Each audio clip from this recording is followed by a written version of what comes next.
ඔබට හිතාගන්න පුළුවන්ද ලෝකයේ කිසිම දවසක ගිලෙන්නේ නැහැ කියලා හැමෝම විශ්වාස කළ දැවැන්ත නැවක් එකම එක රාත්‍රියක් ඇතුළත මුහුදු පතුලටම ගිලී ගියා කියලා.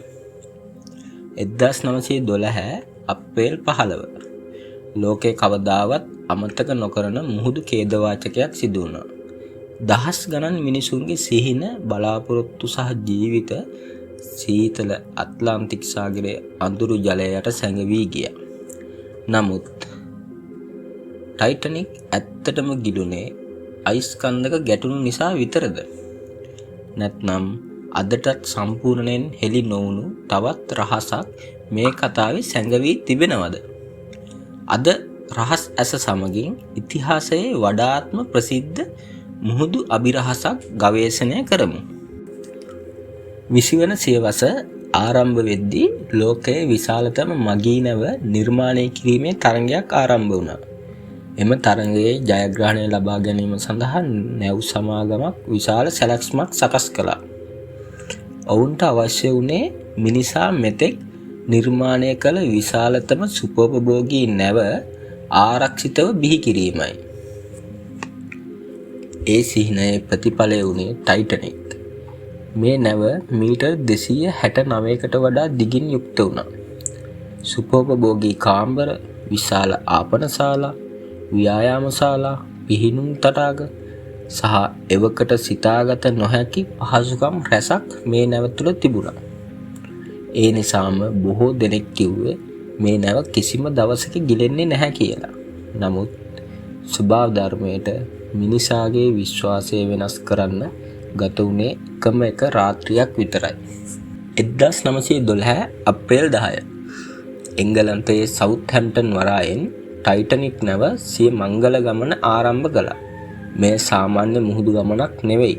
එදා වරායට රැස්ව සිටි දහස් ගණනක් මිනිසුන් ලෝකයේ විශාලතම නැව තමන්ගේ ඇස් දෙකෙන් දැක බලා ගන්නයි පැමිණ තිබුණේ. නැව තුල ලොව ධනවත් ව්‍යාපාරිකයින්, ප්‍රසිද්ධ පුද්ගලයන් සහ නව ජීවිතයක් සොයා ඇමරිකාව බලා යන පවුල්ද හිටියා. සමහර අය සුභෝපභෝගී පළමු පන්තියේ කාමරවල ගමන් කළා. තවත් සමහර අය කුඩා කාමරවල සිටියත් ඔවුන්ගේ හදවත් පිරී තිබුණේ අලුත් බලාපොරොත්තු වලින්. කිසිවෙකුත් දැනගෙන හිටියේ නැහැ මේ ගමන ඔවුන්ගේ ජීවිතයේ අවසාන ගමන වෙයි කියලා.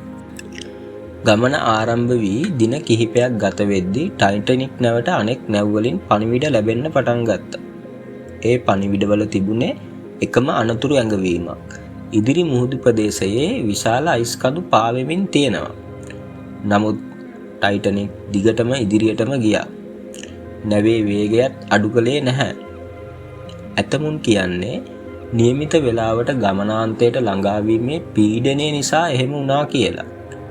තවත් අය විශ්වාස කරන්නේ මේ තරම් දැවැන්ත නැවකට කිසිම අනතුරක් වෙන්නේ නැහැ කියන අධික විශ්වාසය නිසා එහෙම වුණා කියලා.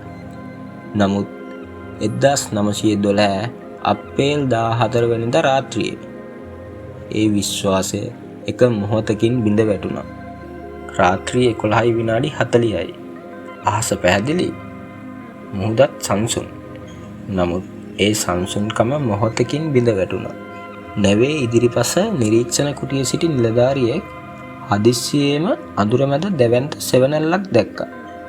ඉදිරියෙන් අයිස් කන්දක්. ඔව්, වහාම අනතුරු ඇඟවීමේ සීනුව නාද කළා. නැවේ නිලධාරීන් නැව වමට හරවන්නත් එන්ජින් වල වේගය අඩු කරන්නත් උත්සාහ කළා.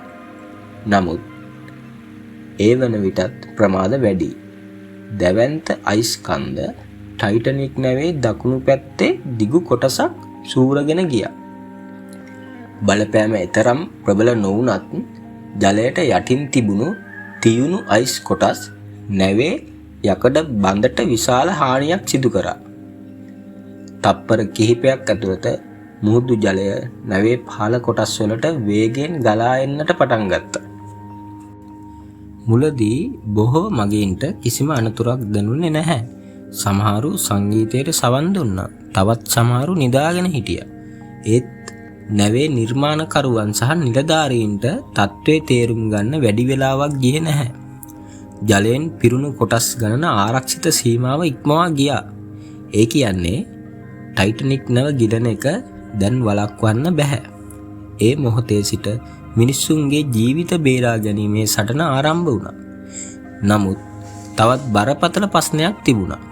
ටයිටනික් නැවේ සිටි සියලුම මගීන් බේරගන්න තරම් ජීවිතාරක්ෂක බෝට්ටු තිබුණේ නැහැ. ඒ තීරණය තවත් සිය ගණනගේ ජීවිත අහිමි වීමට හේතු වුණා. ටයිටනික් නැවට ජලය වේගයෙන් පිරෙද්දී මගීන් අතර භීතිය පැතිරෙන්න පටන් ගත්තා. නැවේ නිලධාරීන් වහම ජීවිතාරක්ෂක බෝට්ටු සූදානම් කරන්න නියෝග කළා. නමුත් එතන තිබුණේ බරපතල ප්‍රශ්නයක්.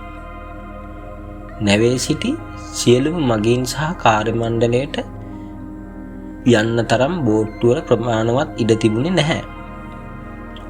එදා රාත්‍රියේ නැව තුල 2000කට වැඩි පිරිසක් සිටියා.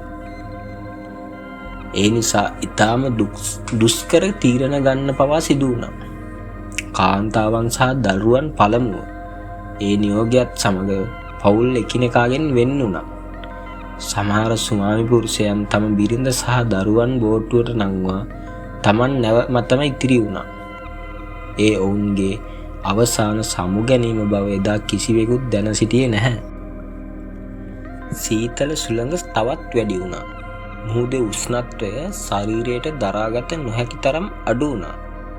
නැව සෙමෙන් ඉදිරිපසින් මුහුදට බර වෙන්න පටන් ගත්තා.